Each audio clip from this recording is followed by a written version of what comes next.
Good afternoon, class 5th students. Today we will start from here. The Gandhian age मतलब गांधी युग। आगे हमने दो फेज पढ़े, एक थे moderate phase and extremist phase. Okay, तो हमारा जो चैप्टर का नेम है वो कि भारत स्वतंत्रता जीतता है। तो स्वतंत्रता जीतने के लिए उन्होंने कौन कौन से आंदोलन किए। ओके, जो मॉडरेट थे वो बनाए, फिर एक्सट्रीमिस्ट थे वो बनाए, आईएनसी बना। ओके, देन आफ्टर ये लास्ट फेज है वो क्या है, द गांधीयन एज मतलब गांधी युग। कौन सी साल में, 1919 एंड 1947 तक ये चला था। और 1947 में हमारे इंडिया को क्या मिला था, स्वतंत्रता मिल गई थी। तो देखते हैं गांधी युग में क्या हुआ। इन 1919 a new leader joined the freedom struggle, कि 1919 में एक नया नेता स्वतंत्रता संग्राम में शामिल हुआ। His name was Mohandas Karamchand Gandhi ji, और उनका नाम क्या था, मोहनदास करमचंद गांधी जी था। He is also known as Mahatma Gandhi, इन्हें महात्मा गांधी के नाम से भी जाना जाता है। ही बिलीव्ड इन अहिंसा और नॉन वायलेंस एंड सत्याग्रह और following the path of truth, कि गांधी जी किस में मानते, अहिंसा और सत्य में मानते थे। ओके, और वो क्या करते थे, हमेशा सत्य के मार्ग पर चलना जानते थे। ओके, और वो अहिंसा में विश्वास करते थे। He wanted Indians to fight against the unfair British rule without using guns and bombs, कि गांधी जी चाहते थे कि जो भारतीय थे वो अंग्रेजों के खिलाफ बम और बंदूक से लड़े, वो उनको अनुचित नहीं लग रहा था। ओके, कि मतलब उनके सामने बिना फाइट किए उनका विरोध करना था। ओके, वो ऐसा मानते थे, वो अहिंसा करना जानते थे। Okay, then after the Rowlatt act 1919 एंड जलियांवाला बाग इंसिडेंट, कि जो रॉयल एक्ट था 1919 में और जो जलियांवाला बाग था उसका हादसा है। The British passed the Rowlatt act in 1919। 1919 में अंग्रेजों ने एक रॉलेट एक्ट पसार किया, पारित किया।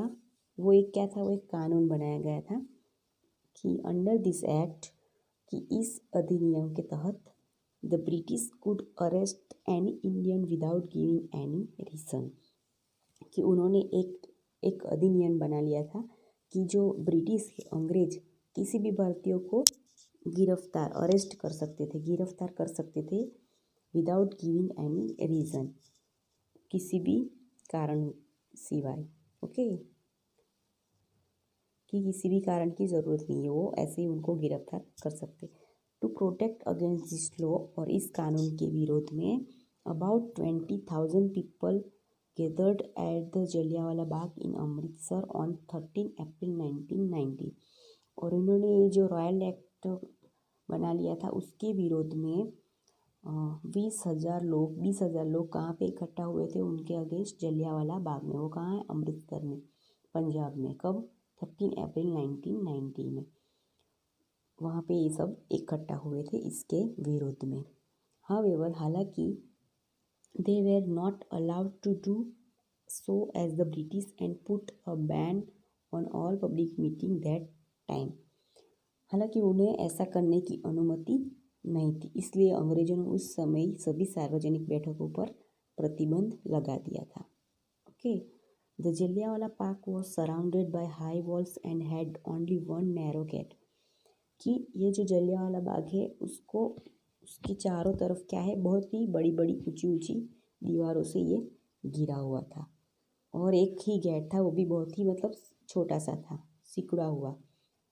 अ British general named Dyer blocked the only gate of this park and asked him soldiers to fire at the crowd, कि उनके जो ब्रिटिश थे, डीए नाम के जनरल थे, वो इस पार्क में एकमात्र जो एक गेट था उसको बंद कर दिया और अपने सैनिकों को बोल दिया कि सभी लोगों के ऊपर मतलब गोलियां चला दो। Thousands of people were killed and many more were injured, उनमें से क्या हुए, हजारों लोग मारे गए और कई अन्य लोग घायल हो गए, ये जलियांवाला बाग में। ओके, देन आफ्टर थर्ड है नॉन कॉपरेशन मूवमेंट 1922 ओके। असहयोग आंदोलन, कौन सा आंदोलन सर हुआ? असहयोग। कोऑपरेशन, नॉन कोऑपरेशन मीन्स असहयोग। Gandhi ji started the non cooperation movement in 1920 to protect against the Jallianwala Bagh incident, कि गांधी जी ने इस इंसिडेंट के विरोध में 1920 में ये असहयोग का आंदोलन शुरू किया। Other unfair actions of the British and demand Swaraj of self rule, अंग्रेजों के अन्य अनुचित कार्य और स्वराज स्वशासन का मांग के विरोध में ये असहयोग आंदोलन शुरू किया। Indians boycotted schools and government offices, कि जो इंडियन के लोग थे उन्होंने क्या किया? स्कूल और सरकारी कार्यालयों का बहिष्कार किया।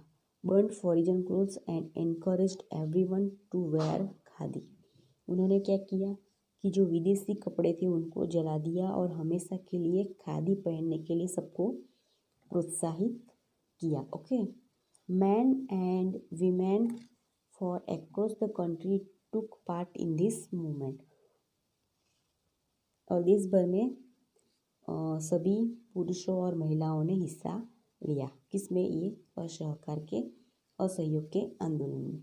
The movement was successful until the incident at the village Chauri Chaura in Uttar Pradesh, कि उत्तर प्रदेश के एक चौरी चौरा का गांव है, वहाँ तक ये घटना आंदोलन सफल हुआ। कौन सा आंदोलन? असहयोग का आंदोलन। ऑन 4 फरवरी 1922, और 4 फरवरी 1992 में क्या हुआ? 1922 में क्या हुआ? During a protest at Chauri Chaura the police fired upon the people, कि चौरी चौरा में एक विरोध प्रदर्शन के दौरान पुलिस ने लोगों पर गोलीबारी की। Okay. The angry crowd burned down the police station killing 22 policeman, और क्या हुआ? जो ये सब भीड़ जमा हुई थी उन्होंने क्या किया गुस्से में, कि जो पुलिस स्टेशन है 22 पुलिसकर्मियों को मारते हुए इन्होंने क्या किया? पुलिस स्टेशन को जला दिया। Gandhi ji was so upset with this violent incident that he immediately called off the movement, और ये देख के गांधी जी बहुत ही परेशान हो गए। यह हिंसक घटना की उन्होंने तुरंत आंदोलन बंद कर दिया। ये जो इंसिडेंट हुआ उसके कारण जो गांधी जी ने है वो आंदोलन तुरंत बंद कर दिया। ओके। तो आज का हम यहाँ से भी पढ़ेंगे, लेकिन कल ये हमारी जो वर्कशीट यहाँ से बाकी थी तो आपको ये आंसर्स लिखने हैं। हु वेर द मॉडरेस्ट, कि जो मॉडरेस्ट फेज था उसमें कौन कौन थे? हु वेर द एक्सट्रीमिस्ट्स, जो चरमपंथी था उसमें कौन कौन थे? Why did the INC split into 2 group in Surat in 1907, कि जो सूरत में है वो इंडियन नेशनल कांग्रेस के 2 विभाजन हुए, वो क्यों हुए? हु वेर द रिवोल्यूशनरीज, की स्वतंत्रता सेनानी कौन थे? नेम एनी 2 अर्ली, की शुरुआती जो स्वतंत्रता सेनानी थी उनके 2 नाम लिखे। तो आपको ये क्वेश्चन आंसर्स लिखने हैं। Okay, thank you.